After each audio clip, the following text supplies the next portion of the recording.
Masih di Sapa Indonesia Malam, Komisi Pemberantasan Korupsi menggeledah rumah milik ex-wakil Menteri Ketenagakerjaan Immanuel Ebenezer. KPK menyita 1 mobil mewah dan 4 telepon genggam. Sejumlah barang bukti yang disita KPK langsung dibawa ke gedung K3 KPK. Juru bicara KPK Budi Prasetyo menjelaskan dengan adanya tambahan 1 mobil mewah, penyidik kini telah menyita total 24 unit kendaraan berbagai jenis dalam perkara ini. KPK akan mendalami isi dari 4 ponsel yang disita dalam penggeledahan hari ini.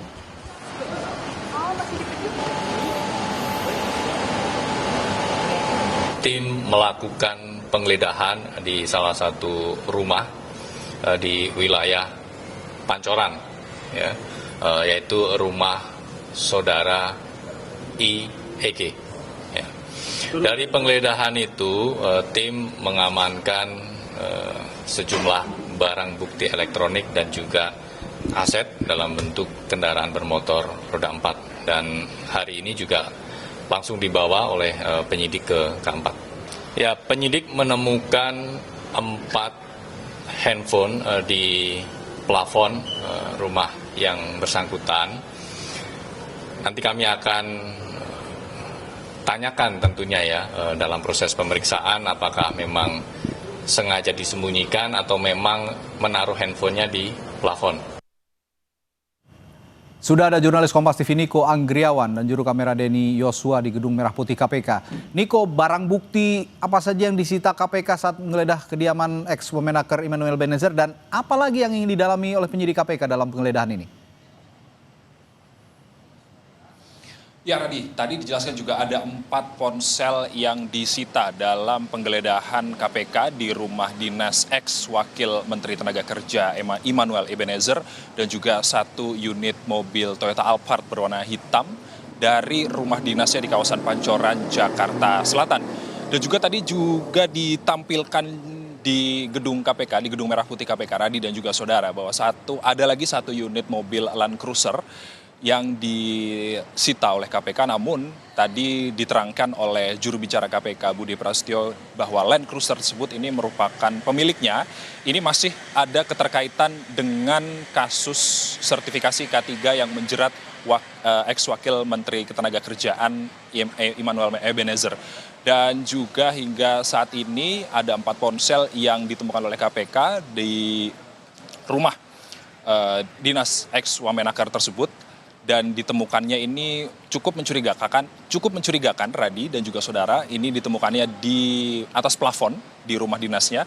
Dan yang masih didalami oleh KPK ini adalah apa maksud atau kenapa di handphone tersebut disembunyikan di dalam plafon di rumah dinas tersebut. Dan nantinya kita masih menunggu bagaimana penjelasan KPK atau hasil pendalaman KPK milik siapa dari handphone tersebut dan juga apa isinya, apakah nanti terkait dengan kasus sertifikasi K3 yang menjerat Immanuel Ebenezer ataupun ada hal lain yang ada di dalam handphone tersebut. Dan juga terkait dengan tersangka, Radi dan juga saudara, sejauh ini KPK sudah menahan 11 orang tersangka termasuk Immanuel Ebenezer dan juga orang yang dijuluki Sultan yang merupakan koordinator bidang kelembagaan dan personel K3 Kemenaker yang bernama Irvian Bobi Mahendro. Dan juga belakangan diketahui ini ada 1 tersangka yang berinisial MM yang istrinya ini bekerja di KPK, Radi dan juga saudara. Tadi diterangkan juga oleh jubir KPK Budi Prasetyo bahwa KPK ini tidak memberikan toleransi, siapapun ini bisa dilakukan pemeriksaan di gedung KPK termasuk suami dari istri yang bekerja di KPK.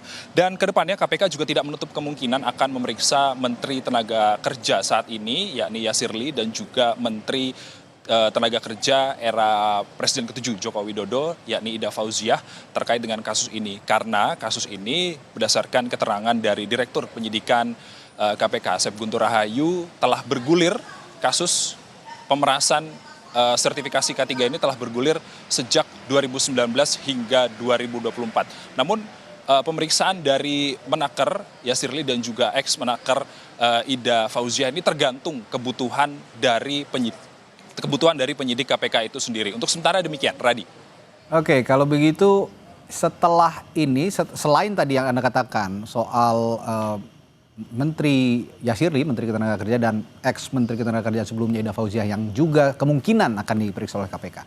Dalam tahap penyidikan saat ini, dalam konteks penggeledahan tadi yang sudah dilakukan oleh KPK, apalagi yang akan didalami? Singkat saja, Niko. Ya tentunya barang-barang bukti ini juga masih terus didalami, apalagi yang kita ketahui barusan bahwa ada 4 ponsel yang ditemukan di atas plafon rumah, yang ini menjadi membuat kita bertanya-tanya, Radhi dan juga saudara, untuk apa keempat ponsel tersebut disembunyikan atau diletakkan di atas plafon rumah? Apakah nantinya tujuannya untuk disembunyikan atau ada hal lain yang nantinya kita masih menunggu bagaimana penjelasan resmi dari KPK terkait dengan ponsel-ponsel tersebut. Dan juga ada beberapa barang bukti lain yang masih perlu pendalaman keterkaitannya antara dari kasus sertifikasi K3 yang menjerat Emmanuel Ebenezer. Radhi. Terima kasih jurnalis Kompas TV Niko Anggriawan melaporkan langsung dari Gedung Merah Putih KPK Jakarta.